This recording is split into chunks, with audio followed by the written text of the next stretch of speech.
I was going to work on a kind of longer reaction to some of the very questionable and idiotic attacks on Boba Fett. I mean, again, it's become a whole industry to hate Disney and hate Star Wars from alleged Star Wars fans. And you had some really crazy stuff online trying to find weaknesses in the show. Legitimate problems, I think, with Book of Boba Fett, but clearly it was just people looking for money and clicks. So it's kind of like, okay, they're complaining about everything. Boba needs to be tougher. Boba needs to do this. Boba needs to do that. But I will give Knights of Melvin this. At least his interpretation, and he's mostly focused on episode 3, is at least hilarious. But as always, it's dripping with a lot of right wing nonsense and needless political commentary. So it's a very deep irony that one of the things this supposed pure fans keep complaining is, why is there so much politics from the KK and from the Ryan, da da da.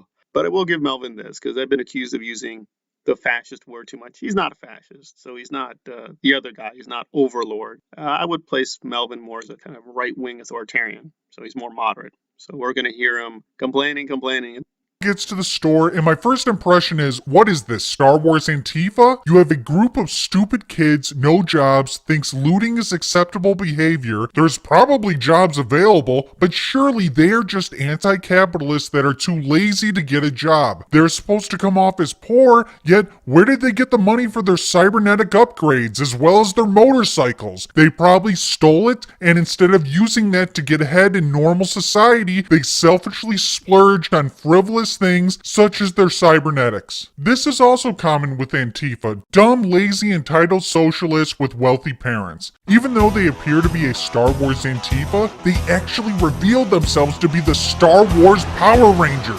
It's Morphin time! Ugh!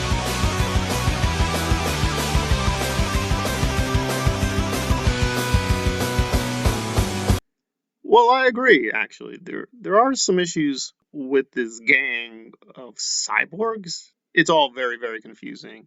But him talking about Power Rangers is funny, but I don't understand the linkage at all. Antifa, socialism, looting. They're rich, but they're pretending to be poor. They don't want to have jobs. I don't understand. Again, I guess this is for his right wing audience that Antifa equals socialism equals evil, rich, not patriotic people or whatever. But if you actually go through it carefully, there's a lot of people on the left that don't like Antifa. There's probably a lot of socialists that would never fit in with Antifa. I'm thinking about somebody like John Stuart Mill, who was self-identified as a socialist. I doubt he would be a fan of this Power Rangers gang. Now, I have to be honest, I don't really know Power Rangers that much. I only saw a few of the episodes growing up. I really didn't like it, even though I liked anime and manga.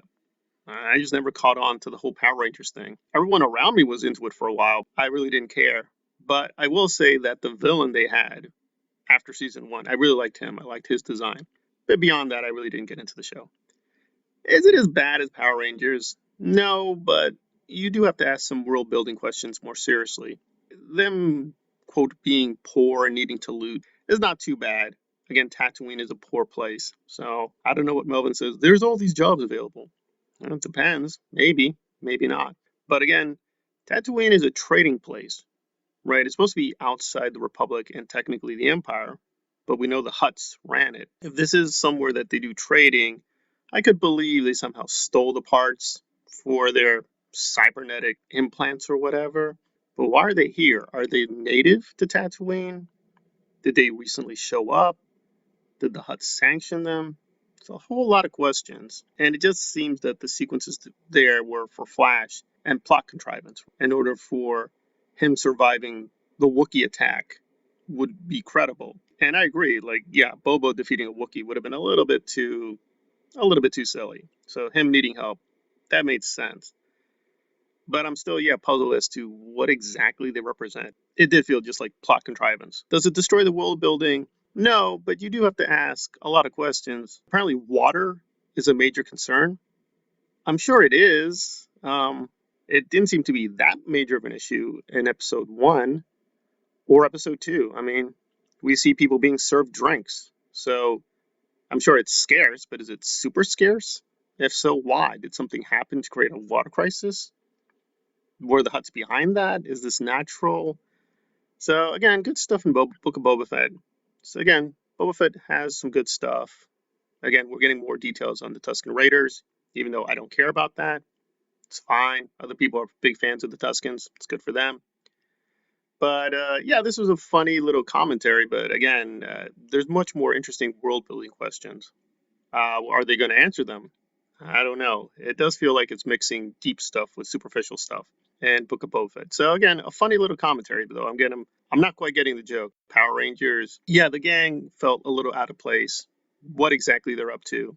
Again, we don't really know yet. So far, this whole water crisis stuff feels very contrived, and then him needing a cybernetic teen gang also seems very contrived. I mean, it would have been more believable if there were very older members of the team. I will say one final thing. There's a very jarring moment when one of the black actors in the gang says, "Hey, no problem, mate." And I'm like, "Mate? When did Australian slang become normal in Star Wars?" So they also did this with Rise of Skywalker, where somebody said, "Cool."